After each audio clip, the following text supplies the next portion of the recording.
Bien, chers amis, bonsoir, bienvenue au Centre Tchèque. Je suis content de vous accueillir pour cette soirée que nous aurons, comme vous le savez, dans le cadre d'un cycle de soirées diverses, conférences, projections de films, etc. À l'occasion de cette exposition Véa Harabal, pour non pas le centenaire de la naissance de Harabal, mais le 99e anniversaire de sa naissance, nous nous approchons petit à petit de la fin du projet. Après cette conférence, il reste encore quelques projections auxquelles je vous convie, bien sûr.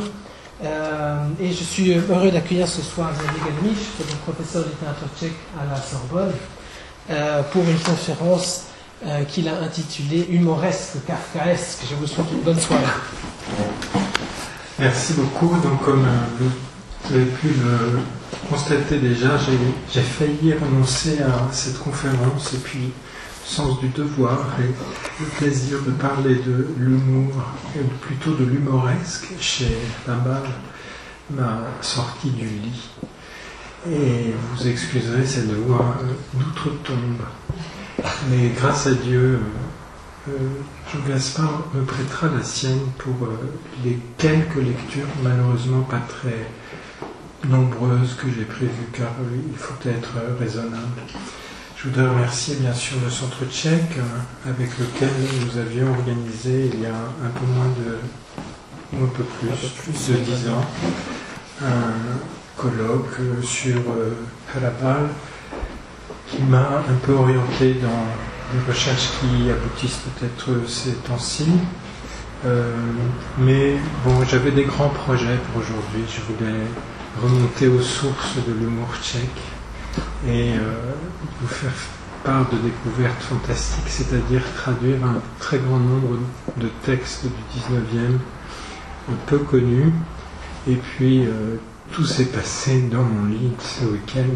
Donc le résultat se résume au recyclage de textes traduits ces dernières années. Donc pour certains d'entre vous, peut-être assez nombreux dans la salle, ce sera un peu la redite de ce que vous avez entendu.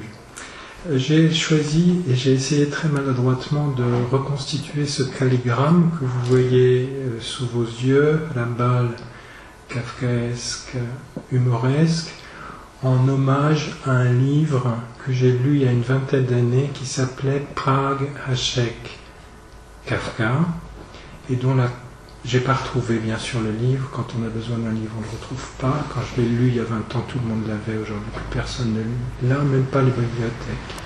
Gardez vos livres. Donc c'est la couverture de ce petit livre de Jean-Pierre Danès, qui était un comparatiste français d'origine tchèque, était composée de cette façon-là, à la façon d'un calligramme, un peu comme une figure d'avant-garde, pour dire l'intrication par les lettres, d'une intrication profonde entre trois choses: le génie du lieu, Prague, le génie de Kafka et le génie de Hašek. Je voudrais en introduction commencer par deux choses. D'abord, génie de Kafka, génie du tragique, et génie de Hašek, génie du comique. Et je voudrais d'abord vous le faire entendre dans un des textes, vous faire entendre le voisinage des deux. Dans un des textes, on pourrait prendre des centaines d'exemples de Harabal lui-même. J'ai choisi du recueil Ballades sanglantes et légendes, en tchèque Moritati a legende, que j'ai traduite il y a quelques années. Le post-scriptum, c'est un peu une manie de Harabal de mettre des post-scriptum à ses récits, de la ballade qui s'intitule Ballade sanglante de mai ou La belle nuit de printemps. Ça se passe, ça clôture le récit donc de la fin de la guerre, et qui se clôt dans une atmosphère donc assez d'euphorie, mais qui se clôt par un accident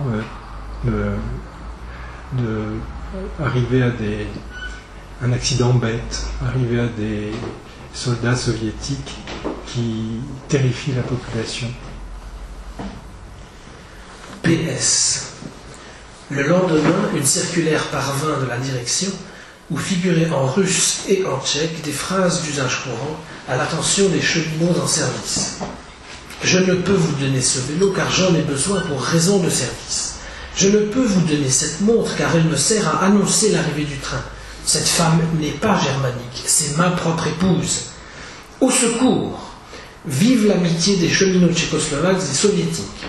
Vive le maréchal Staline. » Le chef de gare, quand il eut terminé de lire cette circulaire russo-tchèque, était rouge de colère. « Et nous n'avons pas honte. Quel scandale, disait-il. Puis il humecta de la langue l'enveloppe dans laquelle il envoyait en 3 exemplaires à la direction son rapport détaillé sur les 5 soldats de l'armée rouge écrasés par un train près du relais de garde-barrière numéro 232, au passage à niveau situé au lieu dit Au Plaisir. Donc cette atmosphère-là que l'on connaît bien, des récits, des romans, et après des films qui ont été tirés de tout cela, chez Rabal, cette attention aux détails cruels et à la cocasserie qui fait rire. Et donc c'est cette ambivalence, peut-être cette isotopie entre tragédie et comédie que je voudrais interroger. Je voudrais revenir, pour finir d'introduire la chose, sur cette équivalence ou cette ressemblance qui s'est imposée dans la conscience contemporaine entre Hašek et Kafka. Il y a donc Hašek, l'écrivain emblématique de la situation absurde, cocasse qui fait rire, et Franz Kafka, l'inverse, emblématique de l'absurdité qui fait peur. Et longtemps, de toute façon, on n'a pas vraiment pensé à comparer des auteurs. Enfin, je pense qu'il y a eu une forme de peur, tout simplement, dans la comparaison. Mais à partir des années 1960, cela est dû au fait du renouveau de ce que je pourrais appeler la kafkologie dans les pays tchèques. On a le sentiment que la connivence entre les deux écrivains est importante. Elle est importante car leurs notes fondamentales, tragiques et comiques, sont, si vous voulez, les 2 registres sur lesquels se décline littérairement le thème de l'aliénation. Alexeï Koussak a écrit tout un livre très intéressant, à mon avis très à l'intérieur du Parti communiste, sur la redécouverte de Kafka au début des années 60. Il y a eu des thèses sur le comique de Kafka à l'époque, et inversement sur le tragique de Hašek, mais comme illustration de la naissance du sentiment de cette ressemblance, je voudrais qu'on lise un extrait d'un article de Karel Kosík, le philosophe que vous connaissez, qui a été l'extrait a été traduit par Peter Král et publié dans la quinzaine littéraire d'un numéro de juillet 1981. Je dis au passage que c'est pas complètement anodin cette publication, car c'est à peu près à cette époque-là que commence l'intérêt pour Hrabal, l'intérêt pour une certaine bohème profonde, dont bien sûr Král a été l'un des initiateurs pour les Français. Et il n'est pas non plus indifférent de feuilleter dans le même numéro de la quinzaine littéraire des articles dont certains sont anonymes. Tous les auteurs écrivants ne peuvent pas signer de leur nom à l'époque, dont un certain Joseph K. qui raconte eh bien, exactement ce que je vous dis, c'est-à-dire la connivence qu'il existe entre l'absurdité cocasse et l'absurdité angoisse. Et bon, on a su après qui était ce Joseph K, c'est Joseph Claude qui est venu souvent ici et que vous connaissez peut-être. Mais je pense qu'il y a là un point d'aboutissement, si vous voulez, entre les années 60 et les années 80, de ce surgissement de l'équivalence Hachek-Kafka dans la conscience contemporaine. On écoute Karel Kosick qui l'analyse en philosophe. Deux visionnaires du monde moderne, Hachek-Kafka. Qu'est-ce que le kafkaïsme ou le monde kafkien? C'est le monde de l'absurdité de la pensée, des actes et des rêves humains. Le monde en tant que labyrinthe terrifiant et dépourvu de sens. Le monde de l'impuissance de l'homme, pris dans les rouages des machineries bureaucratiques, des appareils, des produits réifiés. Le monde de l'impuissance de l'homme au milieu d'une réalité réifiée et aliénée. Le schweikisme, lui, est une certaine manière de réagir dans ce monde de l'absurde tout-puissant, de la machinerie et des rapports réifiés. Le kafkaïsme et le schweikisme sont des phénomènes mondiaux qui existent indépendamment de l'œuvre de Hachek et de Kafka. Deux auteurs pragois, dans la première moitié du XXe siècle, nous ont ainsi donné deux visions du monde moderne décrivant deux types humains qui paraissent à première vue éloignés et contradictoires, mais qui sont en réalité complémentaires. Tandis que Kafka a dépeint la réification de l'univers quotidien de l'homme, montrant que l'homme, afin d'être homme, doit affronter, connaître les formes élémentaires de l'aliénation. Hachek a prouvé que l'homme est plus que la réification, étant irréductible à un objet, à des produits et des rapports réifiés. Voilà.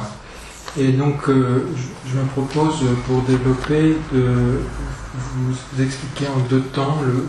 Le second sera plus long sans doute que le premier et pourrait être d'une certaine façon infini, et vous crierez si vous vous ennuyez. Le premier, je vais vous expliquer ce mot de kafkaesque. En fait, ça va suivre le titre, kafkaesque, et le deuxième, humoresque. Alors, kafkaesque, ce n'est pas vraiment mon invention. Le terme se trouve comme traduction du terme kafkarna, qui constitue le premier chapitre du très beau recueil « Vent maison où je ne veux plus vivre ». Et ce texte est un récit, le livre est extraordinaire, hein, et le premier texte est une sorte de déambulation dans Prague avec une forte visualité très poétique. C'est d'une certaine façon un hommage continu à Kafka, d'où le titre de Kafkarna. Prague est vue sous l'œil du narrateur, on ne sait pas si c'est vraiment Hrabal, on s'en fiche, comme la ville de Kafka, c'est-à-dire la ville de rencontre et visite. Rencontre et visite, c'est le titre d'un autre texte important qui a été traduit il n'y a pas très longtemps par Kral, c'est-à-dire un lieu privilégié pour des rencontres aléatoires, hein, régies par le hasard, mais dont le caractère aléatoire fait surgir la beauté. Vous reconnaissez dans cette description une sorte de maître mot du surréalisme. Et donc ce qui est intéressant, c'est que Hrabal ici, dans ce que j'appellerais une sorte de syncrétisme ou d'éclectisme, mélange l'inspiration kafkaïenne avec l'écriture surréaliste. On va écouter un premier paragraphe où vous reconnaîtrez sans doute des allusions très directes, non seulement à l'œuvre de Kafka, mais aussi à sa biographie. Pour l'heure, je traverse la cour Ungelt, je regarde la cathédrale Saint-Jacques qui a vu la noce de l'empereur Charles. Au coin de la rue Mala Stupatska, mon logeur s'est fait gifler. Non pas parce qu'il est détective à la brigade des mœurs, mais parce qu'il tentait de séparer deux ivrognes. Dans la cour Ungelt se trouve une baraque dans la mansarde de laquelle j'ai un temps logé, mais un joueur d'accordéon aveugle devait traverser ma chambre pour gagner la sienne. Je l'aimerais cher pour savoir comment l'empereur faisait l'amour à cette princesse, aux mains capables de tordre un plateau d'étain jusqu'à le rouler en cornet. Oui, je l'aimerais cher pour le savoir, et je regarde les arcades où passait la marquise della Strada, qui, à ce qu'on raconte, avait la peau si translucide que lorsqu'elle buvait du vin, on aurait cru qu'elle le versait dans un tube de verre. Bon, écriture extraordinaire, hein, qui est fondée sur l'association d'idées, et l'association d'idées, ça, hein, qui va aussi de façon un peu cristalline. Cela dit, du point de vue kafkaïen, si vous voulez, ou kafkologique même, vous reconnaissez ce que je vous annonçais, c'est-à-dire des indices kafkaïens. On sait qu'effectivement Kafka a vécu dans une chambre dont la fenêtre donnait même à l'intérieur de la cathédrale du Tin, dans la cour Ungelt dont il est question ici, et les détails de cette de ce combat et de cette maîtresse se retrouve dans le récit très beau de Kafka, Description d'un combat. Je crois, pour ma part, qu'on devrait interpréter tout Kafkaïen, tout kafkaesque, comme une réécriture de Description d'un combat par un auteur donc, des années 60. J'ajouterais sur le mot même, pour finir avec cela, Kafkaïen, que bien sûr kafkaesque c'est une bonne traduction. La traduction de ce recueil est en général bonne, mais je pense que beaucoup d'entre vous le sentent, ce n'est pas une traduction très satisfaisante. Kafkaesque, c'est plutôt un adjectif qui a rapport à Kafka, qui est kafkomorphe, si vous voulez. Hein, on dit d'une situation qu'elle est kafkaesque parce qu'elle ressemble aux situations de chez Kafka, mais dans Kafkaïen, il y a l'idée d'un lieu d'abord, où s'entassent des objets à la Kafka. Hein. C'est ce que j'appellerais peut-être une quincaillerie, une sorte de bric-à-brac, de brocanteur, un peu de comment on appelle ça, de fripier, enfin comme ça, où on trouve des objets bizarres, incongrus. Et je crois que le texte ici, et beaucoup des textes de Harabal, sont construits dans cette espèce d'accumulation très désordonnée et par cela même inspirante de motifs. Ça peut être des objets bizarres, ça peut être des personnages cocasses, bizarres eux-mêmes, qui finissent par remplir le tableau. Et c'est là où je crois il faut comprendre la vraie kafkaïté de Harabal, c'est-à-dire que tous ces objets ou tous ces personnages qu'il note et décrit sont des personnages qui, à chaque instant de la traversée que nous faisons de l'espace en question, nous rappellent la bizarreté de cet espace, l'incongruité du fait que nous y soyons. C'est-à-dire que c'est un espace qui est saturé de ce sentiment à la fois très déstabilisant et très jouissif du point de vue esthétique, que c'est bizarre. Et donc là, je trouve qu'il y a une sorte de connivence esthétique complète entre Harabal et Kafka, qui peut vous orienter du côté de l'angoisse, effectivement, puisque cette poétique-là est plutôt celle qui dit l'inhabitabilité du monde dans lequel nous vivons. Donc, c'était une chose. Je voudrais dire aussi que ce kafkaïsme, si vous voulez, de Hrabal, on peut l'interpréter. Je vous renvoie au bouquin qu'on a publié après le colloque, c'est pas mal développé, comme un aspect existentialiste ou pré-existentialiste de Kafka. L'idée, c'est que Kafka aurait dit in vivo un peu ce que les existentialismes européens, allemands, puis français devaient dire quelques 15 ans ou 20 ans plus tard. Bon, peut-être on peut se contenter du terme de existentiel, sans se référer à une philosophie existentialiste.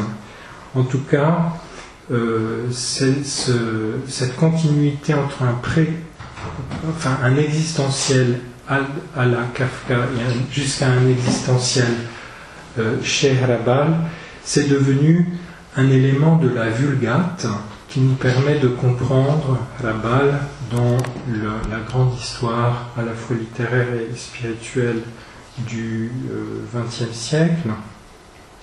Et Hrabal lui-même, on en a parlé déjà la semaine dernière, revendique Kafka dans ce qu'il appelle l'étoile à 5 branches des auteurs de la littérature de Bohème qu'il considère comme ses parrains, Demmel, Hašek, Kafka donc, Klima et Weiner, mais en fait il en a beaucoup plus, puisque Hrabal est un grand éclectique. Il dit assez plaisamment qu'il est un épatant pilleur de tombes et que donc il détrousse tous les héritages littéraires qu'il peut. Cette vision un peu sage en fait d'un auteur néo-kafkaïen, je crois que c'est un peu une pause aussi, ou c'est un peu un stéréotype chez nous. Il faut faire un peu attention. Et je voudrais qu'on lise un deuxième passage du même chapitre où l'auteur nous prépare une petite surprise.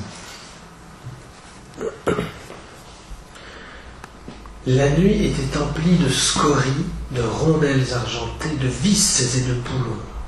L'air embaumé l'oxalate d'ammonium, l'acide lactique, la toilette intime des femmes, les essences de fleurs, le rouge à lèvres. Et l'horloge de singe képable inaugura la minuit. Puis ce fut de tous côtés le carillon des horloges de Prague. Je dis à la vieille: vous n'auriez pas connu František Kafka, madame? Sainte Mère, répond-elle, c'est moi, Kafkova Františka, et mon père avait une boucherie chevaline et se nommait František Kafka. Et j'ai connu un garçon de café au buffet de la gare de Bedjov, dit-elle en se penchant vers moi, et sa dent unique brillait dans sa bouche de sorcière. Mais monsieur, si vous voulez quelque chose d'extra, de toute façon vous ne mourrez pas de mort naturelle, faites-vous un signalet, léguez-moi vos cendres pour astiquer mes fourchettes et mes couteaux, pour qu'il vous arrive quelque chose de magnifique, comme un cadeau, comme un malheur, comme un amour.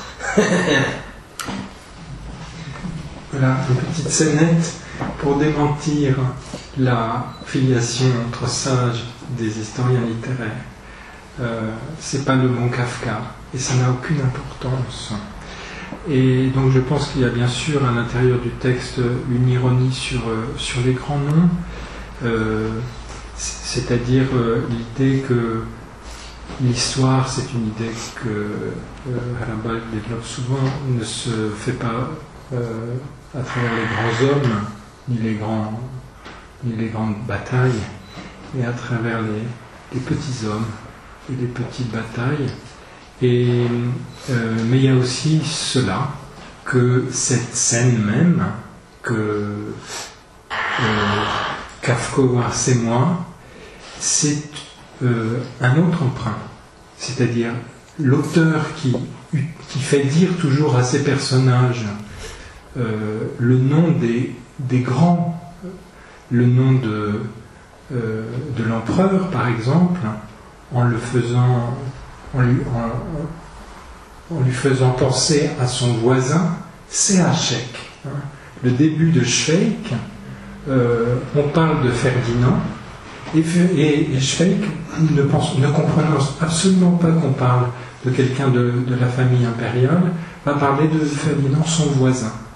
Donc ce qui est intéressant dans ce texte, c'est que, au détour comme ça d'un petit épisode plutôt rigolo,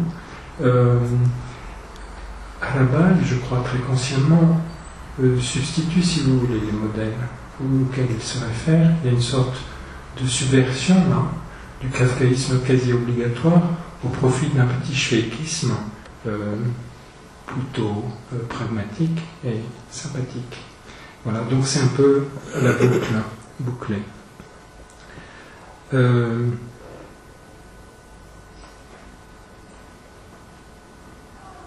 Voilà, je pense que au-delà de l'effet de surprise, il y a chez Hachek, chez Harabal, la conscience que les deux modèles, c'est-à-dire les deux pôles, tragiques-comiques, se complètent et doivent se contredire. C'est-à-dire qu'il doit y avoir des moments de crise, des moments où on pense que c'est tragique et finalement c'est cocasse, et des moments où on est dans le rire et tout d'un coup ça vire au tragique. C'est ce qu'on a entendu dans le post-scriptum tout à l'heure. Je crois que du point de vue poétique, plus du point de vue critique, la découverte de l'ambivalence Kafka-Hachek a un effet dynamique, vraiment de dramatisation du récit. C'est ce que je pouvais dire sur le kafkaesque, et je voudrais maintenant vous parler de l'humoresque. Alors, l'humoresque, donc, c'est ce qui est normalement le pôle humoristique. C'est ce qui aurait dû, on a vu que c'était mélangé, être représenté par Hachek. Mais en fait, je pense à autre chose. Et là, je voudrais vous montrer, revenir au sommaire d'un livre très intéressant que Harabal publie dans les années 60, toujours les mêmes, où il fait redécouvrir à ses contemporains des grands noms de la littérature de Bohème. Donc le cercle est un peu plus large que les 5 auteurs que j'ai cités tout à l'heure. Je les remets dans l'ordre chronologique. On commence sans surprise par Kafka et Hachek. On va plus loin vers Weiner, Holland, plutôt un contemporain, mais il a raison, Klima, et puis on arrive à des personnes qui sont nées au XIXe siècle. Il y a dedans Jacob Demmel, qui est pour Harabal, il le dit dans son introduction. L'introduction n'est pas très longue, mais elle est formidable. Je voulais vous la traduire, j'ai pas eu le temps. Demmel est pour Harabal celui qui sait déchaîner toutes les formes d'écriture. Il y a bien sûr Neruda, qu'il apprécie pour son ironie. Il y a Herben, dont Petra James a parlé la semaine dernière, dont Harabal reproduit les notes de rêve. Mais il y a un personnage duquel je voudrais vous parler un peu, qui est Ignat Hermann.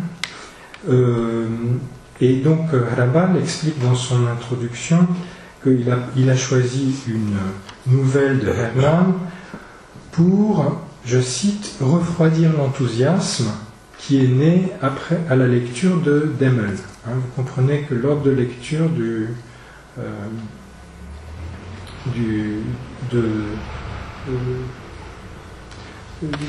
recueil est à l'inverse de ce que vous avez sous les yeux.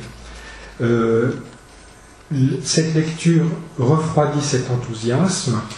Le texte d'Ignat Herman, Sulichka, la Parque, m'ébahit par sa façon de raconter d'une précision toute moderne à la Tchekhov, et juste à côté, je mets un texte brutal du poète et philosophe à jamais ostracisé qu'est Ladislav Klima.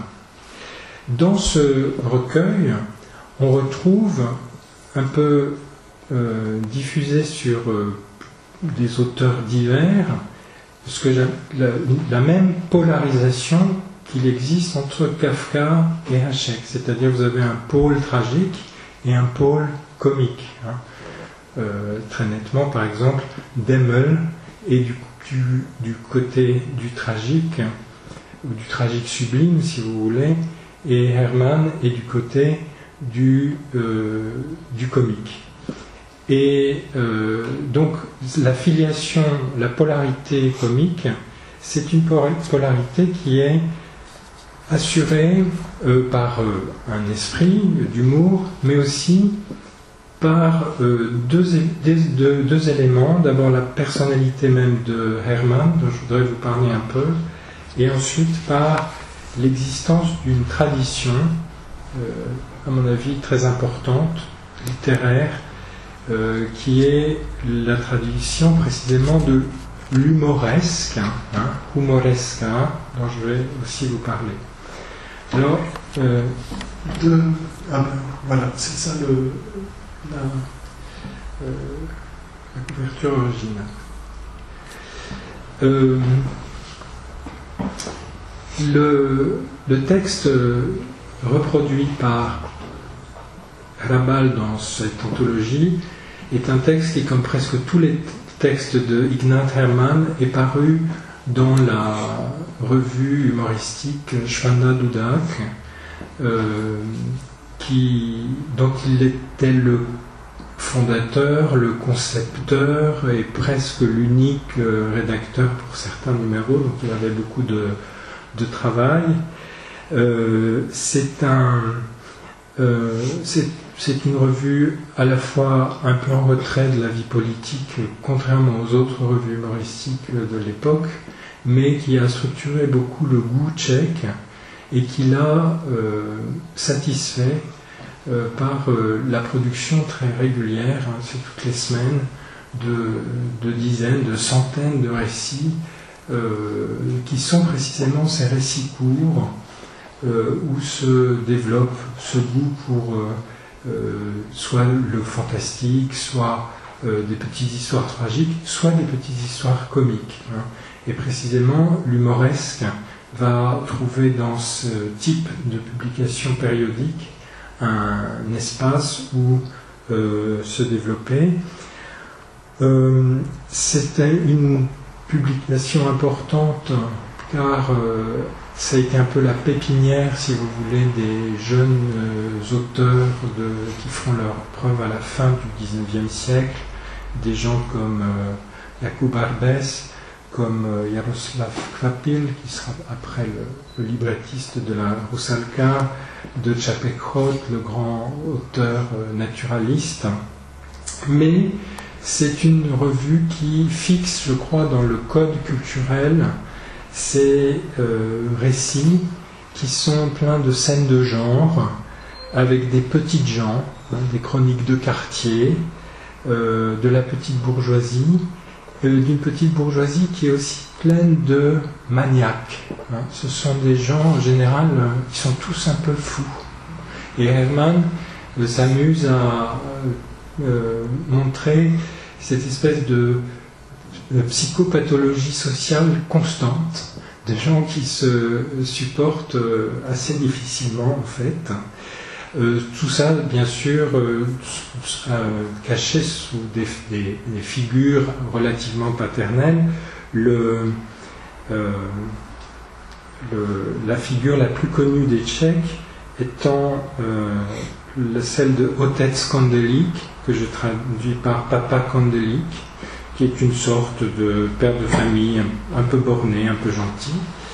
Et le Shvanda Dudak a été assez vite, après sa disparition, beaucoup méprisé. dans les années, même par Chalda par exemple, dans les années 20, on lui reproche, et j'adore l'expression, son figurkastui, c'est-à-dire ce que je traduis par la passion superficielle pour les figures pittoresques, hein, figurki. Donc je crois que donc ça c'est vrai que ça restait l'état de fait de la fin des années 20 jusque dans les années presque 90. Il y a un livre très intéressant de Dagmar Motzna qui a été enfin écrit sur Otec Skandelik en tant que phénomène littéraire et social. Pourquoi les Tchèques sont passionnés pour Papa Kandelik, mais le monde critique, le monde académique a mis beaucoup de temps à réagir. Et ce qui m'intéresse vraiment, c'est que Hrabal ait un peu été précurseur dans ce repêchage de Hermann, non pas en tant que critique, mais à travers cette initiative éditoriale qu'il a prise plutôt en poète dans les années 1960. Voilà. C'est important, et à mon grand désespoir, j'ai fouillé à toute vitesse cet après-midi, mais rien n'a été traduit de Hermann. À ma connaissance, si vous avez connaissance d'autre chose, ça me ferait bien plaisir. Comme je l'ai dit, le vecteur même de cette littérature, c'est l'humoresque. Hein. Humoresca, j'hésite toujours à le traduire par humoresque à la française. En fait, c'est la transposition tchèque de die Humoreske en allemand. C'est donc le récit humoristique qui veut dire quand même quelque chose d'assez strict, c'est-à-dire un récit pas plus grand qu'une nouvelle, avec cet esprit et ces conventions de récit qui tourne en dérision, ne va pas trop loin, est issu d'une morale sociale plutôt héritée du Biedermeier, où il faut ménager la concorde sociale, mais qui peut aller très loin dans la description des psychopathologies, parfois même des déviations mentales. Hein. Donc c'est un genre qui est passionnant, qui est là encore très peu travaillé à mon avis. Je ne sais pas si j'ai mis la liste, non, j'ai oublié de mettre la liste donc le seul livre synthétique que j'ai trouvé sur le sujet est une édition en fait populaire d'une anthologie d'humoresque du 19e siècle, édité sous le communisme encore dans les années 80 par la professeure Jaroslava Janachkova. Et donc on trouve des auteurs importants comme Neruda bien sûr, Svatopluk Čech, Hermann évidemment, Čapek-Hod, František Gelner, mais on en trouve beaucoup d'autres que a priori on ne... Et dans sa postface